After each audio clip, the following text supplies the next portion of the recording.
welcome to the I Am the Possible podcast experience, the place where possibilities become perspective. Welcome into the space, into the place. Today, we are talking about the four words every child, teenager, young adult, your child, every child wants to hear and needs to hear, but parents never say. Have you ever struggled with getting through to your child, communicating with your child, connecting with your child? It's like you're speaking one language, they're speaking a different language. It's like they have expectations, you have expectations, but the two never connect, right? It's like you're living on two different planets. It's like you're living two different lives, two different worlds. It's like there's this built-in disconnect. Maybe it's our age. Maybe it's we grew up in a different time. We were raised differently. These are some of the things that come to mind when I consider what parents usually say, the excuse that parents usually give to the disconnect between them and their child, especially in the preteens, teens, and young adult years. But today, I'm going to share with you four words that are going to help you to connect in a way that you've never been able to connect before. And as always, it's going to be simple. It's going to be like a no-brainer when you hear it. It's always that way, right? It's the simple things. It's the little adjustments that make all the difference in life. And so today, I'm going to share with you four simple words that are going to open up a world of communication and connection. Now, the words are simple. The sentence is simple, but it is significant. It is powerful. It is something that if you allow it to be, it can be the catalyst to literally changing the relationship that you have, improving the relationship that you have with your child. Now, before I get into what those specific four words are, I want to lay a foundation. And I think it's always good to lay the foundation because once you hear the words, once you understand what your child needs to hear and has been longing to hear, perhaps you've never said before, or at least said with the right intention. Once you have the foundation, once you understand where they're coming from, where they're at, where they're going, it's going to make everything so cohesive, so congruent, so connective. So many times we often do things, but we don't know how they connect. We don't know how the pieces of the puzzle connect. It's like dumping out a box of puzzle pieces. And they're all there. They all have a place. That they all fit somehow, some way. But it's not until you start to snap them together that you become encouraged and you become this, you start to see the picture come together, that it all starts to make sense. And so I want to lay a foundation because that's going to help you make way more sense of the four words that I'm going to share with you. So understanding where they're coming from, understanding where they are, understanding where they're trying to go. Here it is. As a preteen, teen, young adult, your child is concerned about two things, and it's no fault of their own. It's just how it is, how God designed us. It's just how we naturally flow. So it's not an indictment against them. Don't blame them because you were the same way. You just didn't know that it was happening within you, right? Maybe that's the first point. Always understand and consider that wherever they are, you were. Whatever they're going through, you went through, right? That's always a great place to start, right? To just make sure that you are communicating, looking to connect, doing life with your child with mad respect for the fact that you've gone through what they're going through. So sometimes we just need to take a step back and not pretend like they're doing something you didn't do, or saying something you didn't say, or thinking something you didn't think.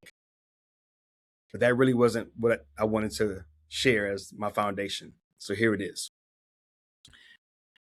The age and the stage in which your child finds themselves makes it so that they are concerned with two very important things: independence, identity. Independence, identity. They are concerned with those two things more than they're concerned with anything else. And that's a natural flow to life, because as they start to get into those preteens, teens, and young adult years, biologically, they're preparing. Psychologically, they're preparing. Emotionally, they're preparing, right, for adulthood. The body, the mind, the nervous system, it all knows. It's all designed perfectly by the Creator to naturally evolve, to naturally develop, to naturally flow from one stage to the next. And many of us as parents, we grew up, we were never taught these things. We were never told these things. No one ever shared with me, hey, when you're 14, 15, 16, 17, all you really care about is finding your independence, finding your identity, establishing yourself in the world. Although cognitively, you're not there yet, you're not really ready yet, you're still developing the mind, the brain, the tissues, the neural pathways, everything is still connecting, finding its way, developing, coming together. You're not there yet, but you should be aware that that's happening within you. No one ever, no one sent me the memo. And if you are a parent, anything like me, no one sent you the memo either. And so even some of this language that I'm sharing with you, it may come across like, man, what are you talking about? Well, those are the two most important things to your teenager, to your young adult. They want to know, who am I? Identity. And they want to know, where am I going? Independence. How am I going to get there? They're starting to be concerned with establishing themselves in this world. They're looking to establish their position in this world. And many times, the disconnect that occurs between the parent and the child is because the parent is trying to establish a particular order in the home, or like me, sometimes there's a lot of insecurities. There's a lot of past hurts, trauma that's mixed in there. And so as a parent, we're insecure. We feel that we're inadequate. We don't feel like we know enough. Who are we to be parents? We don't understand what our child is going through. We don't understand why they say what they say, do what they do, some of the mistakes that they make. All of this is very scary and disorienting. And so we cling to what we know. Many times we try to control, right? What we fear, we attempt to control, because through the control, we have a sense of safety. Even though it's a false sense, if I can control it, if I can dominate it, at least I'm not as afraid, because if I can control my child, I know where they're going to go. I know what time they're coming home. I know what they're watching. I know what they're listening to, right? All of this, control, helicopter mom, helicopter dad, right? We sometimes default to that mechanism, not because they're such a bad child, but because we're dealing with our own insecurities because of the things that were done and said to us as a child, or some of the things that we never developed, skills that we never picked up. And so internally, unknowingly, subconsciously, we feel inadequate. We feel like we don't know what we're doing. And I'm going to save that for a whole nother show. We don't really need to know as much as we think we need to know as parents. Okay.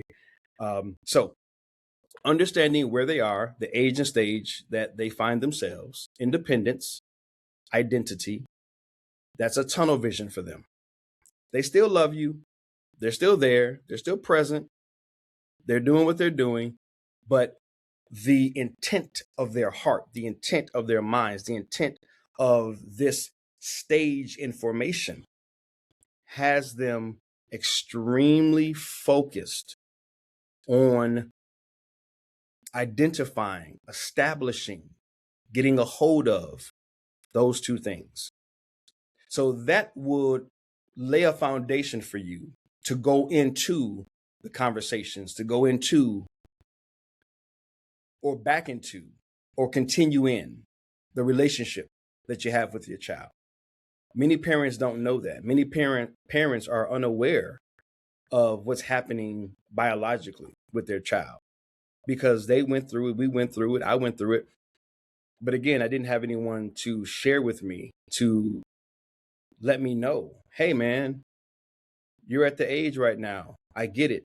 You're trying to establish yourself, right? And so I think that's the first thing that we want to understand is the foundation, understanding where they are. I think that helps to clear up a lot of what we can perceive as parents as, oh, they're so disrespectful. Oh, they're off to themselves. Oh, they're always in their room. Oh, they're always running with their kids, running with their let me slow down, running with their friends. Not answering the phone, right? All of these things are being played out, not because they wake up with the intention to upset you or piss you off or disrespect you or be rebellious. Again, because the brain is still developing, with all due respect, these are immature expressions and behaviors. Sometimes they don't have yet the skills, the language, the tools emotionally, psychologically yet to be able to express themselves in a way that comes off as being mature and respectful. So I think that's the second point. Give them that grace, give them that space to make what we would consider mistakes, but they're just trying to find their way. I think the empathy is major here. I think the understanding is major here. I think keeping these things front of mind is major here because it's going to put you in a state where you're going to approach conversations, engagement, even conflicts with a different level of maturity, even in yourself, respect, even in yourself, for yourself and for them. And it's just going to make for a better energy when you're engaging, and the relationship is going to experience a different level of connectivity and congruency, because being front of mind with these things or having these things front of mind is going to just cause you to come off much more nurturing, much more caring, much more concerned, which leads me to the 4 words. You ready for them? I know you're ready. Lean in. All right, here we go. What do you think? That's it. Oh man, are you serious? Are you serious? Hold up. Give me a minute. Give me a second. It's gonna all make sense in just a moment. I was building you up. Come on, hold on. Yeah, it is that simple, but hold on. It's extremely significant. What do you think? Has anyone ever asked you, what do you think? With sincerity, genuine curiosity, genuine concern, genuine care. They were serious. They weren't asking it flippantly. They weren't trying to be sarcastic. They weren't trying to be funny. They weren't trying to undermine you, undercut you. They actually cared about your opinion. They actually cared about what you thought. What do you think? Listen, as parents, it is so important to understand that your words contribute to shaping their world view. Did you catch that? Your words contribute to shaping their world's view. Think about this. As a parent, you get first crack at them.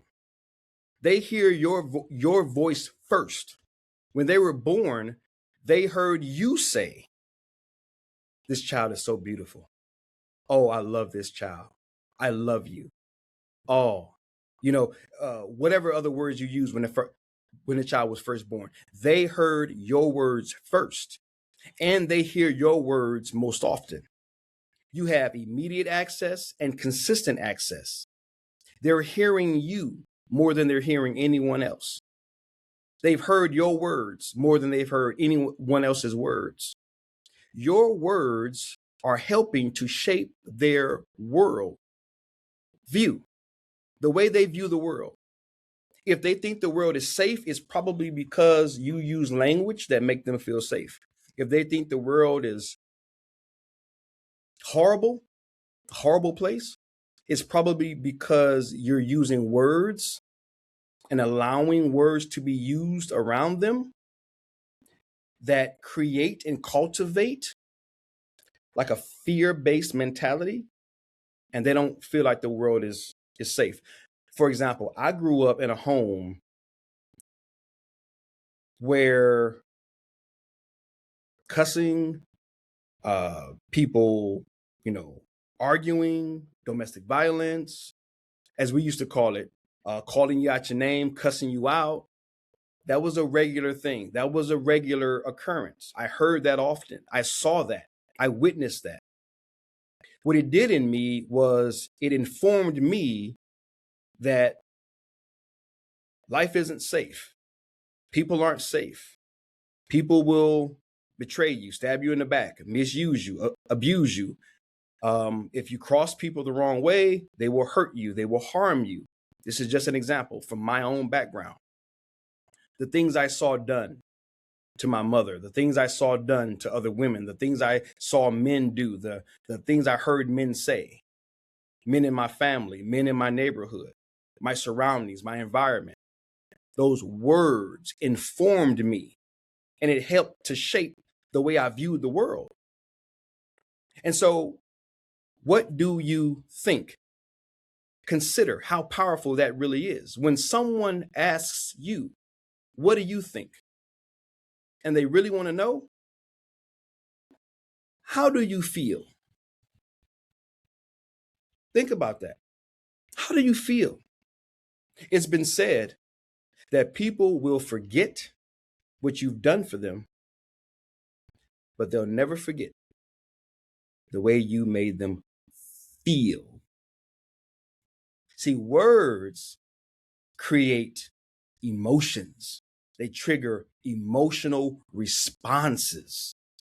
And those emotional responses become little micro mini experiences within our bodies, and our bodies don't forget. Our bodies store. They're like a storehouse. Your body stores the emotional response to the words being used around you. That's why I said the words are simple, yet significant, powerful.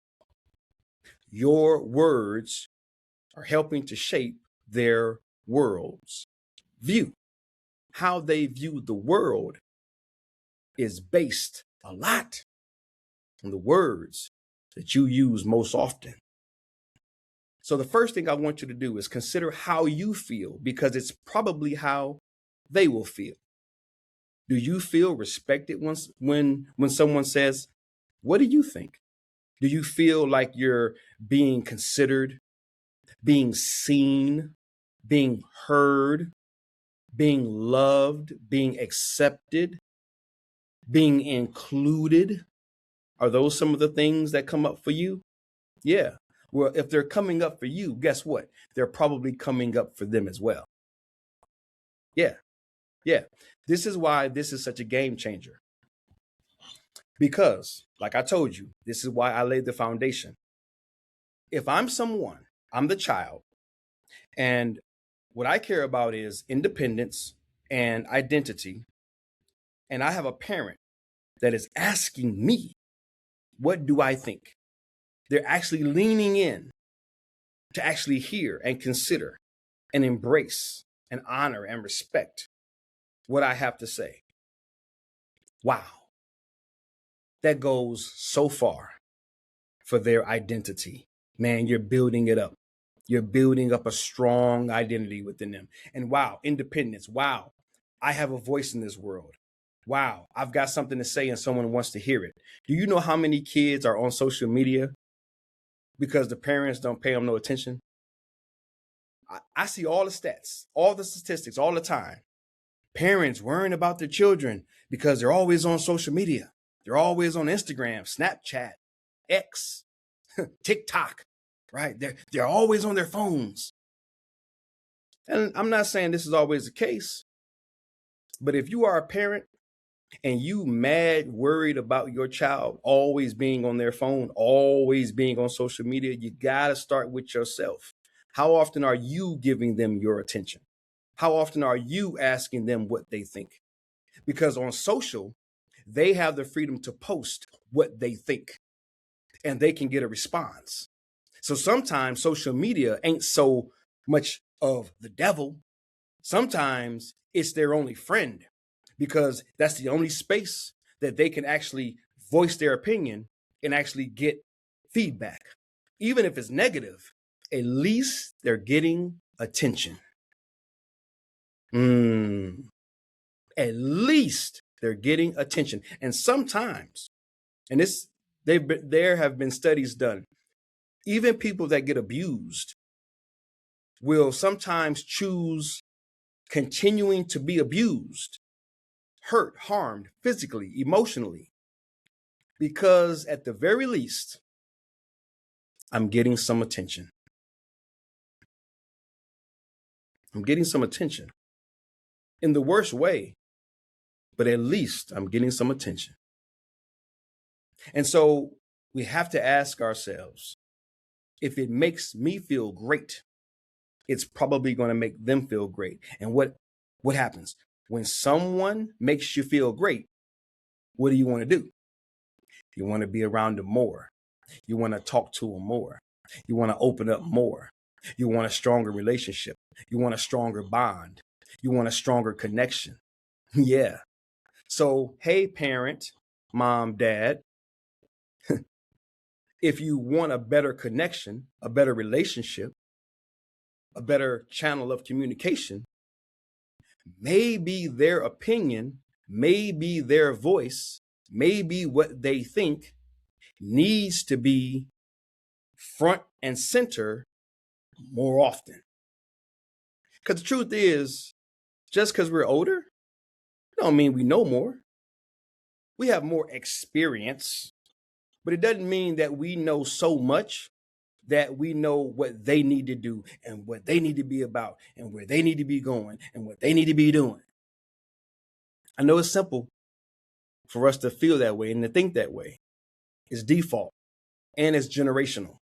My mama raised me like this. My daddy raised me like this, so I'm gonna raise you like this. The way we were raised does not make the way we were raised right. Newsflash. Maybe they were doing the best they could do because the generation before them were doing the best they could do, and the generation before them were doing the best they could do, but it doesn't mean that any generation was right. It just meant they were doing the best they could do. Now that you know better, do better. If you're watching this, if you're listening, you now know better.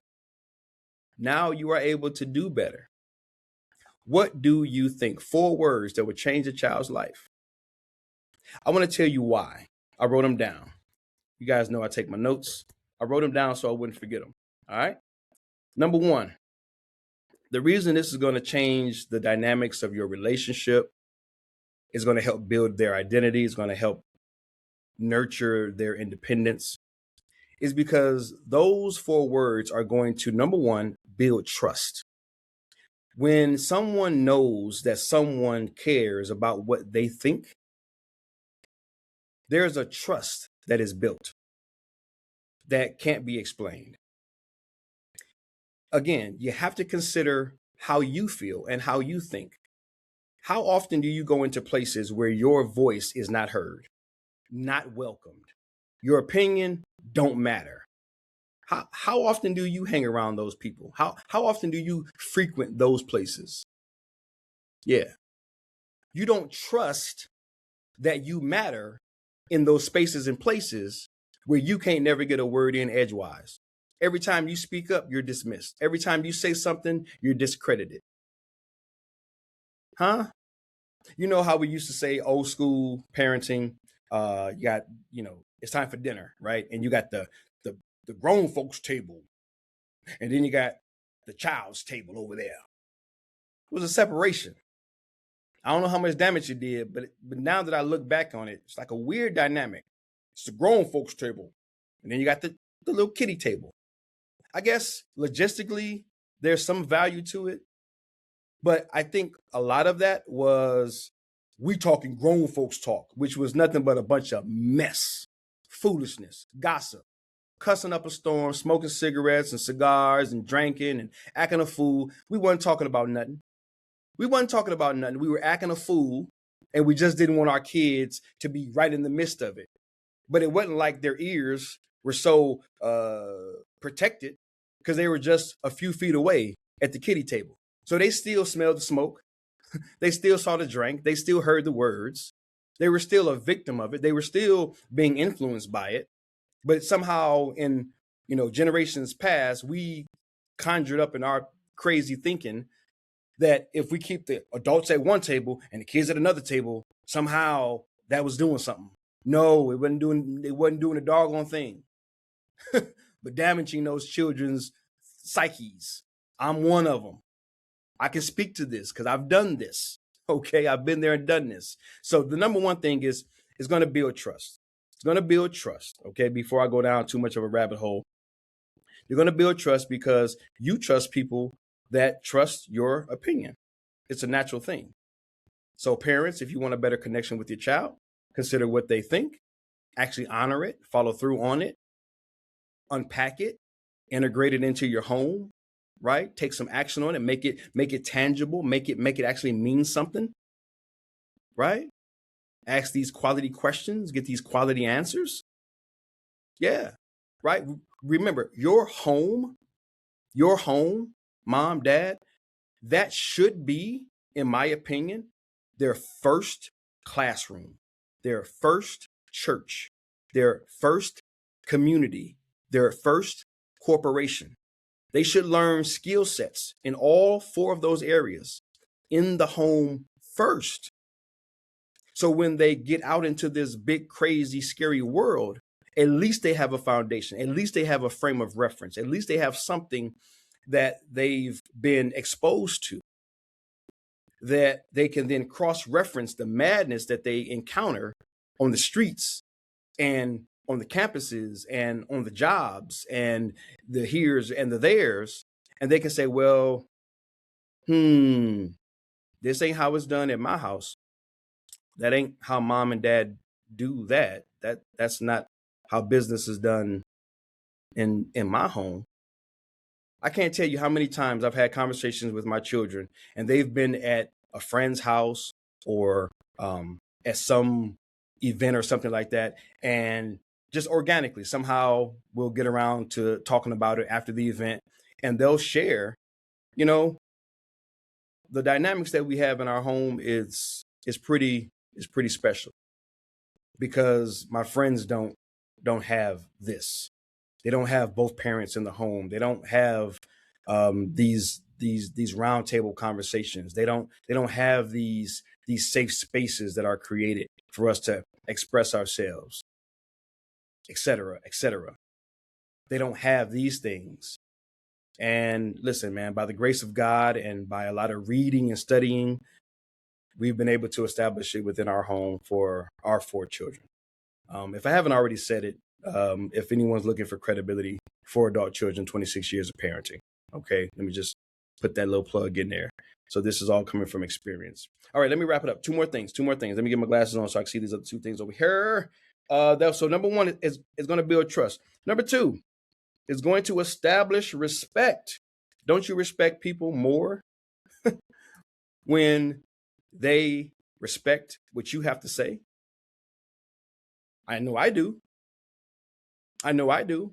One of my pet peeves, one of the things I can't stand, I cannot, I hate it with a passion.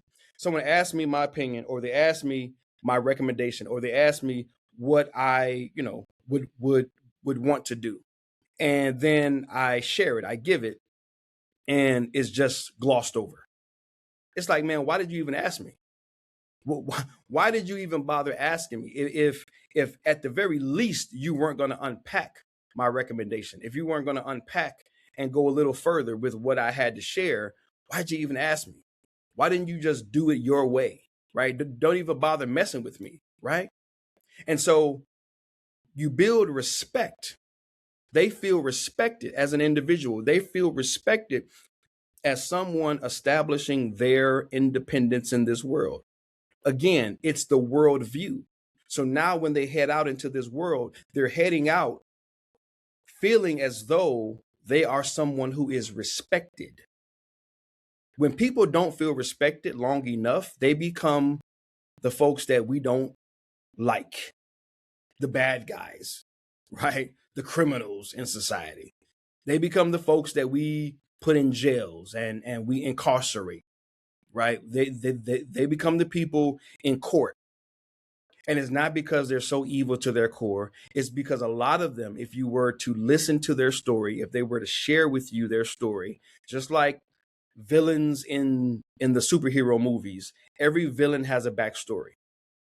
You will be hard pressed to find a villain in a superhero movie that didn't have a story where they were just sincerely hurt, damaged, something horrible happened to them, someone did something horrible to them, someone said something horrible to them, and they made it up in their mind that they were going to lash out or they were going to get their payback, right? Very few, if any, villain is created just because they're a bad person. We all have a story. And at some point, someone did something or said something, or we saw something that caused us to take it upon ourselves to begin to say, well, if I don't get respect any other way, I'm going to make you respect me by hurting and harming you or hurting and harming something in our world, right? So you're going to build that respect. You're going to give the respect. You're going to get the respect with those 4 words. And then finally, as I wrap it up,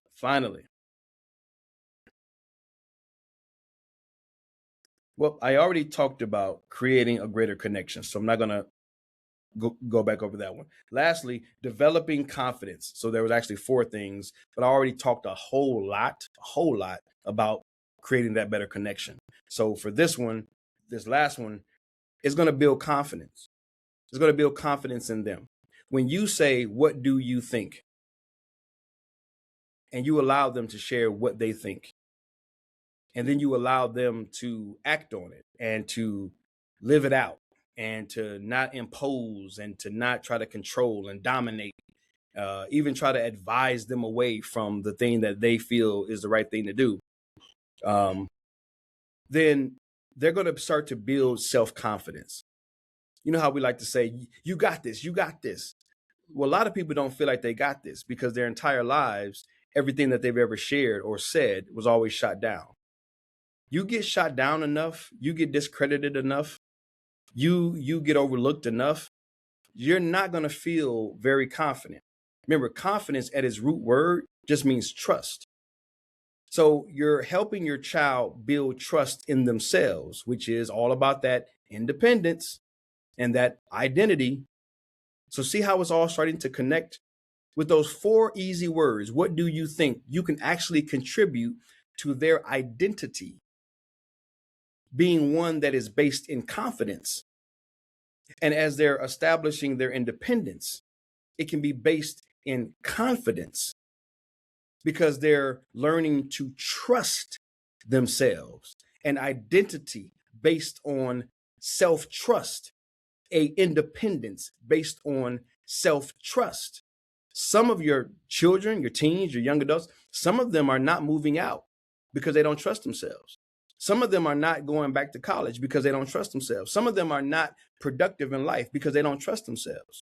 Some of them are not doing things that they are capable of doing, that God has gifted them to do.